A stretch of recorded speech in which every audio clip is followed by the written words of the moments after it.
이미 한국의 군사력은 북한을 압도한 지 수십 년이 지났습니다. 그럼에도 북한은 재래식 전력, 특히 육군에 미련을 버리지 못하고 있는데요. 현재 북한에서 적화 통일을 위해 계획한 재파식 전술은 이렇습니다. 우선 다연장 로켓과 견인포 수천 문을 동원해 한국의 전방부대와 수도권을 타격합니다. 그렇게 한국이 당황하는 틈을 타 북한은 4,000대의 전차가 주축이 되는 대규모 기계화 군단을 투입해 속전속결로 휴전선을 돌파합니다.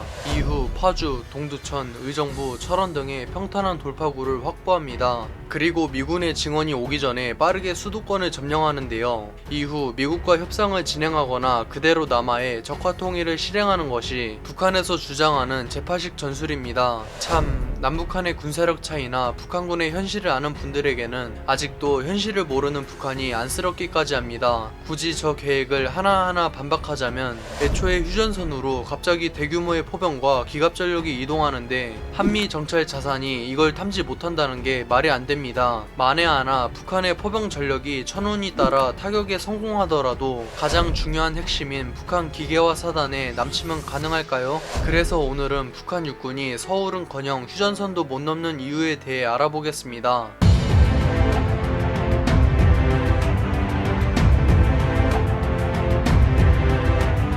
현대전에서 공격 헬기는 지상전의 제왕으로 불립니다. 공격 헬기에 탑재된 30mm 기관포는 한 발 한 발이 수류탄에 맞먹기 때문에 보병이나 장갑차 따윈 낙엽처럼 쓸려나갈 뿐인데요. 뿐만 아니라 강력한 화력을 자랑하는 대전차 미사일 여러 발을 탑재하기 때문에 지상전의 왕자인 전차조차 공격 헬기 앞에서는 탐스러운 먹잇감에 불과합니다. 현재 최강의 공격 헬기는 미국에서 개발한 아파치이며 한국도 최신형을 36대 보유하고 있습니다. 바로 이 아파치 공격 헬기 때문에 북한의 기계화 군단은 수도권 점령은커녕 휴전선을 넘는 족족 갈려나갈 수밖에 없습니다. 무엇보다 아파치의 탄생 배경을 살펴보면 더욱 납득할 수밖에 없는데요. 1980년대 냉전 당시 소련은 무려 수만 대의 전차를 필두로 한 기갑 웨이브로 유럽을 침공할 분위기였습니다. 당연히 미국은 유럽이 소련에게 넘어가는 꼴을 볼 순 없으나 그렇다고 똑같이 전차로 맞대응하기에는 피해가 막심할 것이 불보듯 뻔했습니다.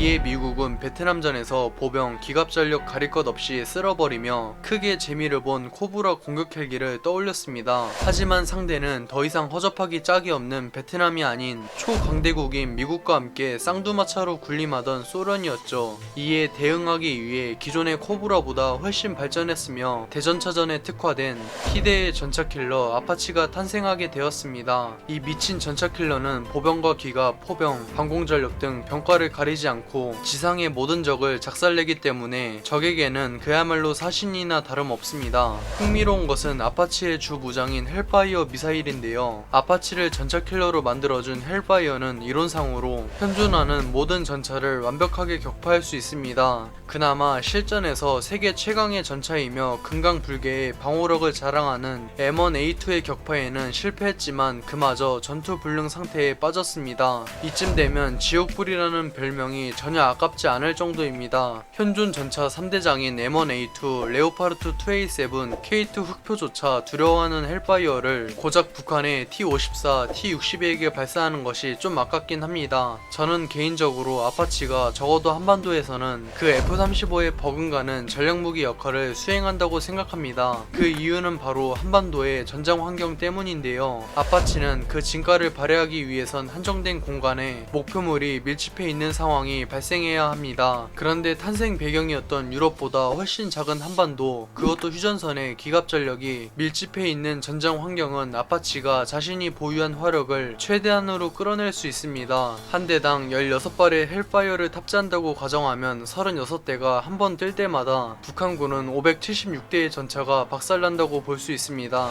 그렇게 얻어맞으며 힘들게 이동해도 그들의 진짜 상대인 제7기동 군단과 마주치면 일방적으로 학살당할 것이 불보듯 뻔한 일입니다. 반대로 북진시에도 아파치의 위상은 줄어들지 않습니다. 이미 한미 공군이 제공권을 장악한 것은 물론 미 공군의 대규모 폭격으로 밀집도가 높다는 북한의 방공망은 거의 소멸했을 것입니다. 그러면 아파치는 제7기동 군단과 함께 평양으로 무섭게 북진하여 흩어져서 저항하는 잔존 세력을 각계 격파하며 사냥할 것입니다. 한국에게 있어 아파치의 도입은 이미 2000년대 이후 사형 선고 선고를 받은 지 오래인 북한에겐 확인 사살이나 다름없습니다. 심지어 중국군이나 러시아군에게도 아파치는 매우 위협적인 전력인데요. 이런 아파치의 위상에 만족한 국방부는 40대 추가 도입을 선언했으며 장기적으로는 100대 완편을 목표로 삼고 있습니다. 이를 지켜본 개발사 보잉은 마치 기다렸다는 듯이 한국에게 아파치의 라이센스 생산을 먼저 권유하기까지 했습니다. 이를 지켜보는 북한과 중국은 말할 것도 없으며 먼저 시도했다가 본인들의 뻘짓으로 폭망한 일본도 속이 쓰리긴 마찬가지일 것입니다. 하루빨리 100대의 아파치를 도입해 대한민국을 수호하는 든든한 파수꾼이 되어주길 바랍니다. 시청해주셔서 감사합니다. 즐거운 저녁 보내세요.